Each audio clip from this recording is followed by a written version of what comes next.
There's something different about you right now.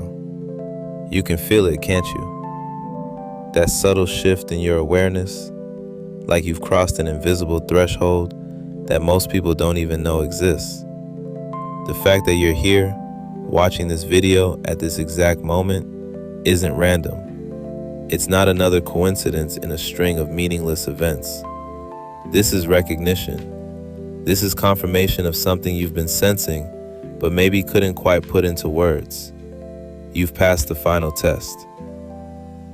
Now, before you dismiss that as another spiritual platitude or new age nonsense, let me ask you something.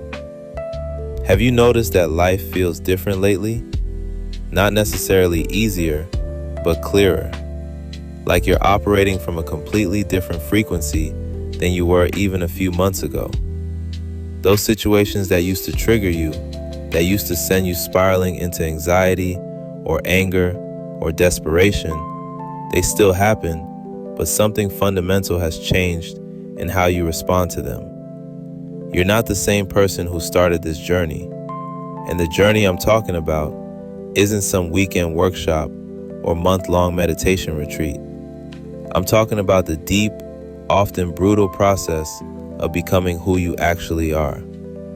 Underneath all the conditioning, all the masks, all the stories you've been telling yourself about who you're supposed to be. Most people live their entire lives without ever taking this test, let alone passing it. They get glimpses of it, moments where they sense something deeper calling, but they turn away because it's too uncomfortable, too uncertain, too far from what everyone else is doing. They choose the familiar prison over the unknown freedom because at least they know the rules of the prison. But you didn't turn away. You kept walking toward the fire when everyone else was running from it. You kept asking the uncomfortable questions when everyone else was satisfied with comfortable lies. You kept going deeper when the surface started feeling suffocating. And somewhere along the way, without you even realizing it was happening, you stopped needing the world to be different than it is.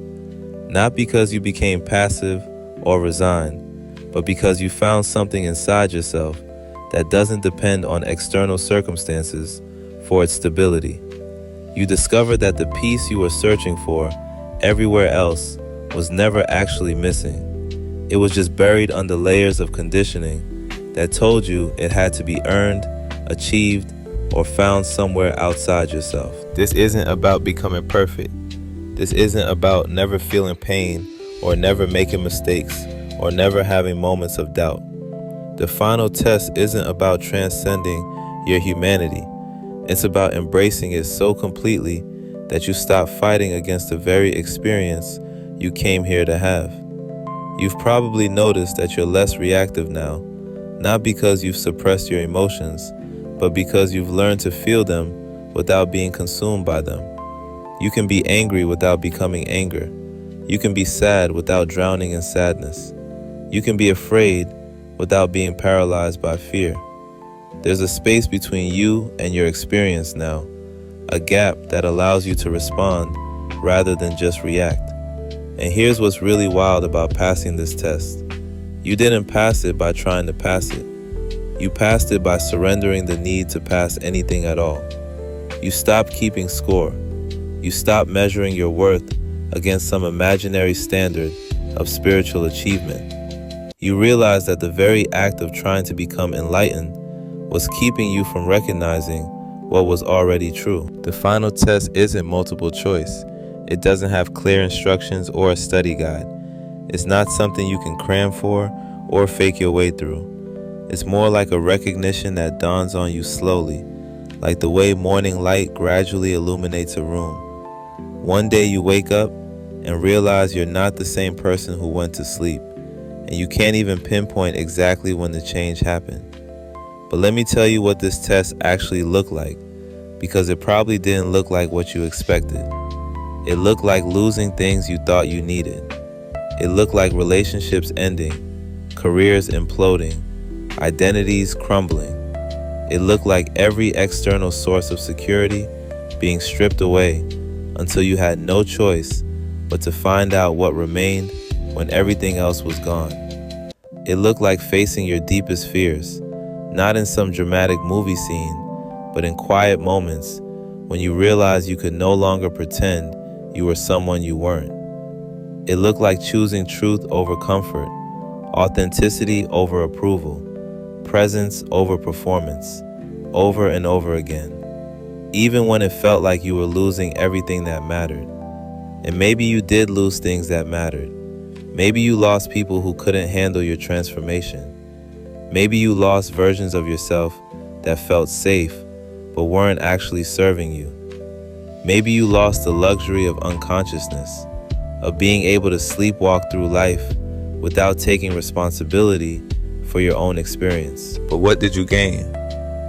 What showed up in the space where all that old stuff used to be? You gained yourself.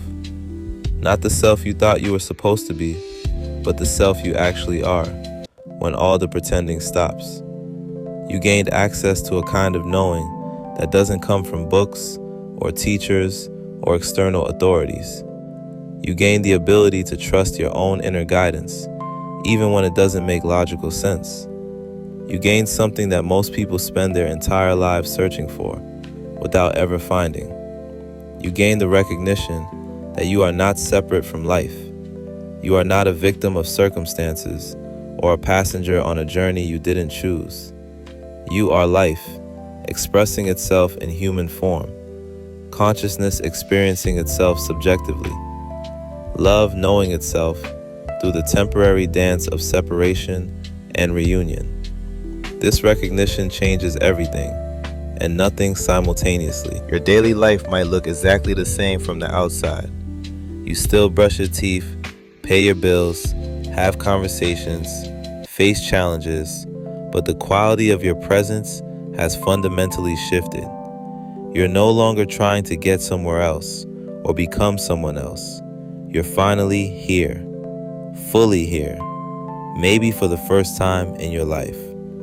And that presence, that quality of being fully here without needing anything to be different, that's what passing the final test actually looks like.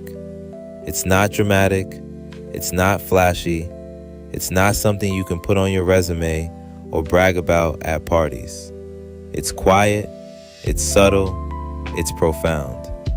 But here's where it gets really interesting, because passing this test isn't the end of anything.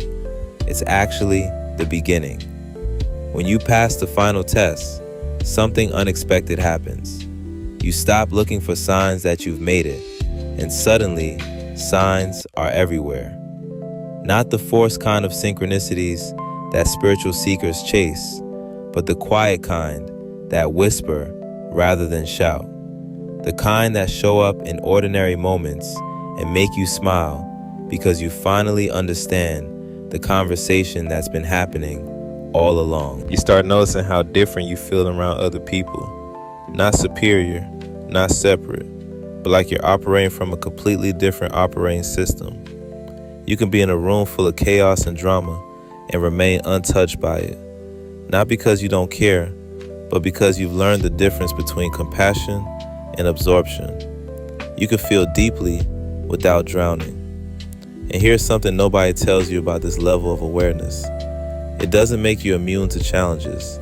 If anything, life might throw even more curveballs your way, but your relationship with difficulty has transformed entirely. Problems become puzzles, obstacles become opportunities, crisis becomes clarity. Not because you've become delusional or overly positive, but because you've developed the capacity to see the gift hidden inside every experience. You've probably noticed that you're attracting different kinds of people now. The energy vampires and drama addicts have quietly faded from your life. Not because you pushed them away, but because you're no longer broadcasting the frequency that drew them in the first place. Instead, you're magnetizing people who are also operating from this deeper place. Conversations become richer. Connections become more authentic. Relationships become based on truth rather than need. But let me tell you about the responsibility that comes with this recognition. Because once you've passed this test, once you've awakened to this level of awareness, You become a walking reminder to others of what's possible. Your very presence starts to activate something in people. Some will be drawn to you without understanding why. Others will feel uncomfortable around you because your groundedness highlights their own inner turbulence. You become a mirror, reflecting back to people their own potential for peace, for authenticity, for freedom from the mental prison they've been carrying. And that's not always comfortable, for them or for you. Sometimes being a living example of what's possible means standing alone while others figure out if they're ready to step into their own truth. This is where your real work begins. Not the work of self-improvement or spiritual achievement, but the work of service, of being a steady presence in a world that's forgotten what stability looks like, of holding space for others to find their own way home to themselves, of demonstrating through your very being that it's possible to live from love rather than fear, from trust rather than control, from presence rather than panic. You don't have to teach workshops or write books or start a spiritual movement. Your service is much simpler and much more profound than that. Your service is showing up authentically in every moment, speaking truth when others are hiding behind pleasantries, choosing love when others are choosing fear, remaining calm when others are losing their center. And here's the beautiful paradox. The more you embody this level of consciousness, the more ordinary you become. You're not trying to be special or enlightened or spiritually superior. You're just being human in the most authentic way possible. You're demonstrating what it looks like to be fully alive without apology, fully present without agenda, fully yourself without performance. The final test wasn't about becoming something you weren't. It was about remembering something you'd always been but had forgotten. It was about coming home to the truth that was never actually hidden, just obscured by layers of conditioning that told you to look everywhere except within yourself. So if you're recognizing yourself in these words, if something deep inside you is nodding along with recognition, then welcome to the other side. Welcome to the beginning of your real life.